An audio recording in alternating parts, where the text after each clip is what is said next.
Paul's going to give a whole spiel. You could. Oh, okay. You could shoot the whole thing right in. Okay.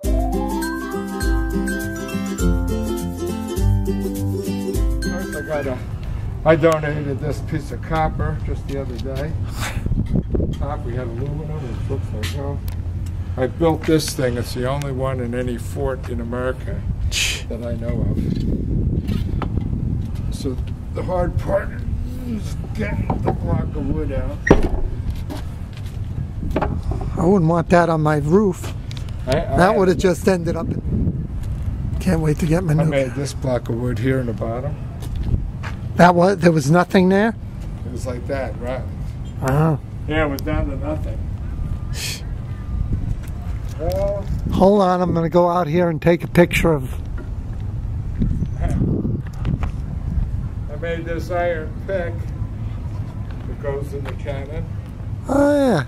That cleans the wick hole? Yeah, well, it punches a hole in the powder so you can light it. Yep. We had another one where it was smoker hanging out of one from an old stove. Had a good view of the front Yeah.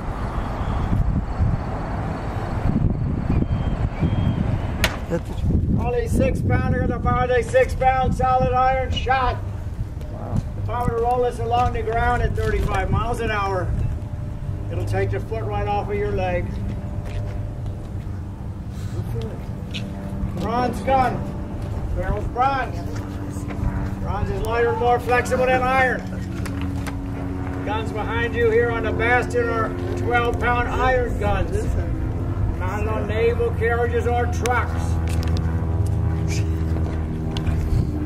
Those guns weigh 3,600 pounds apiece. Recoil on these guns is about 24 inches. Why? Because of the heavy carriage and the small wheels. Those guns will be block and tackle to the wall. Coming loaded will be fired 3 times a minute. This is the only type of gun you would see in a fort or on board a ship. This is a field gun. Called a field gun because it will be used in the field. The 2 of us, old guys, can pick this gun up and run with it anywhere we want to go with it. No trouble at all. Yeah. But it would be used in the field, not on a fort.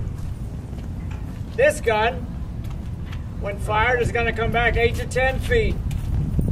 Either straight back to the left, to the right, dig its tail on the ground, flip itself end over end, crushing the entire 6-man gun crew. This gun weighs 900 pounds. It's quite a can. Gun uses a pre-packaged charge, 1 6-pound ball, 2 pounds of powder. Wow. Picked and primed, fired, rate of 3 times per minute.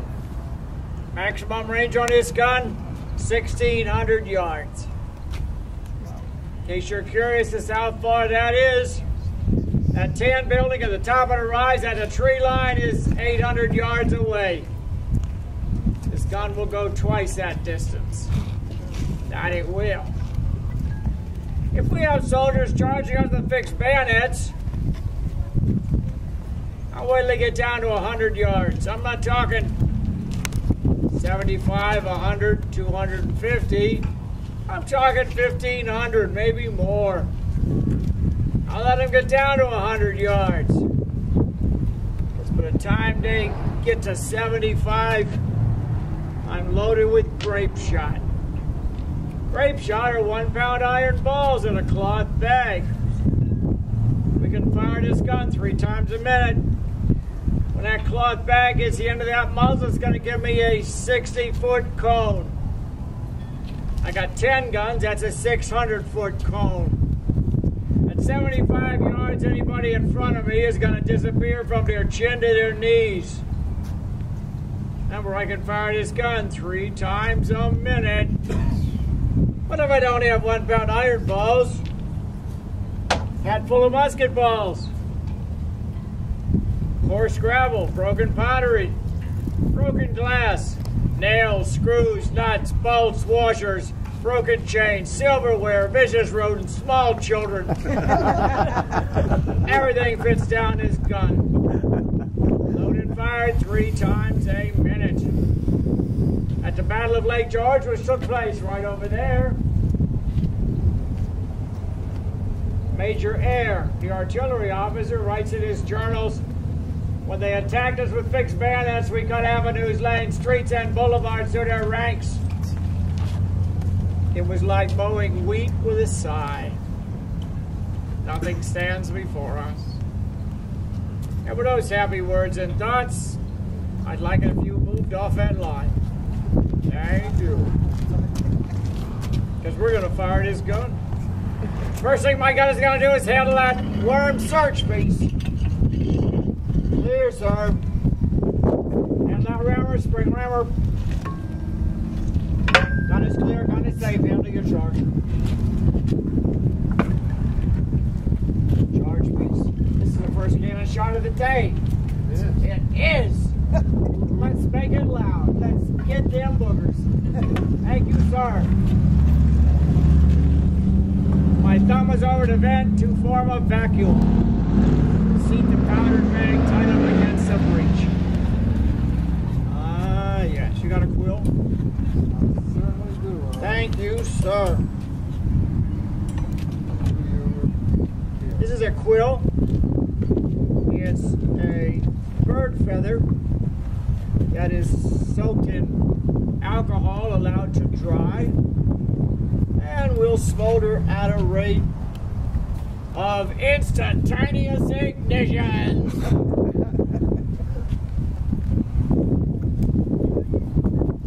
Used to be a small boy up here called a powder monkey. His job would be to have a large powder horn. He'd prime the guns. Powder monkey was between the ages of 8 and 10. Today I'm my own powder monkey. A boy between the ages of 8 and 10 was called a powder monkey because he was small and fast. Why was he small and fast? Because the enemy snipers are doing their best to kill him. If they killed a poor boy, hopefully he has a younger brother. If not, we'll go down to the orphanage. They're always welcome to help the king. Meantime, my gunner has secured his linstock. Linstock is a Dutch word for matchstick. A length of hempen rope saturated in potassium nitrate allowed to dry and will smolder at a rate of 3 inches per hour. There's 3 commands to fire the gun. Take care, meaning we're pick primed and ready. Make ready, that's we're going to put your fingers in your ears. Put your finger over the button of your device, open up your mouth slightly to reduce the concussion, which will turn your brains to jelly, force them from your nose and ears. We will then give fire. When the gun is fired, I expect everyone to say hip hip huzzah and God save the king 3 times. Let them know that this is still the final bastion of the British Empire in North America. Take care! Thank you! Make ready!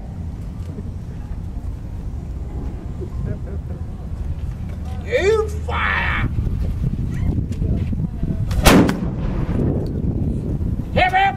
Huzzah! Hip hip! Huzzah! Hip hip! Huzzah! God save the king!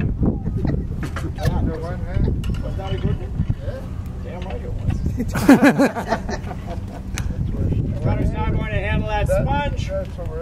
Got a hot gun here. Hot gun. Hot gun. When you're hot, you're hot. Hot gun. Good eye. Hot enough to fry an egg on. Probably. Water and vinegar, cool that baby down. Handle your rammer, spring rammer. Gun is clear, gun is safe. Secure the piece. Give my gunner a big applause.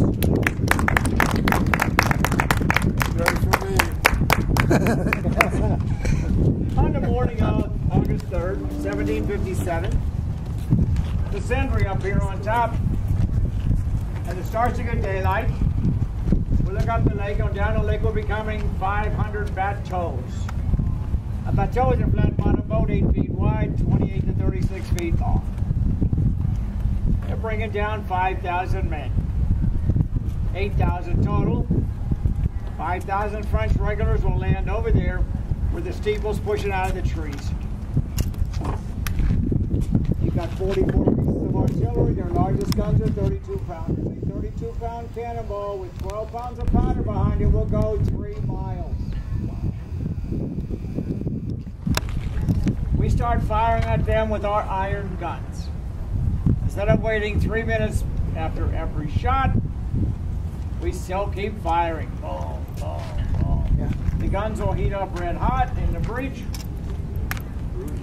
The only way to cool them down is to get out of the well, bring buckets of cold water, hot guns, metal fatigue, crystallization of the iron. Next time the guns are loaded and fired, the guns will explode. We will explode 11 guns, 6 men on a crew, 66 men are dead before the French fire 1 shot. The French main ambition when they start the barrage is to destroy the northwest bastion. This is the northeast bastion. The northwest bastion will be destroyed down to ground level rubble. A third of the north barracks down to ground level rubble. A third of the west barracks down to ground level rubble. Opening up a gap 200 feet across, allowing the French to pour in. The Indians will pour in, massacre ensues. They will then go over to the entrenched camp, massacre more non-combatants there, women and children mainly. The British will march out down to Fort Edward, 16 miles to the south. Indians will get into the graves of the smallpox victims, taking scalps, clothing, and blankets, going up the lake, and in 5 years' time, 75% of the Indian population are dead from smallpox. The French will burn the fort to the ground on August the 14th, coming back in early winter to glean the gardens on either side of the fort. Why are they gleaning the gardens? Because there is a famine going on in Montreal.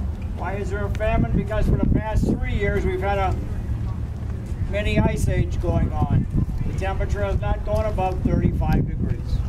The crops will not grow. And why is this occurring? For one simple reason. It's called climate change, which happens every 400 years. And the rest is history. Any questions?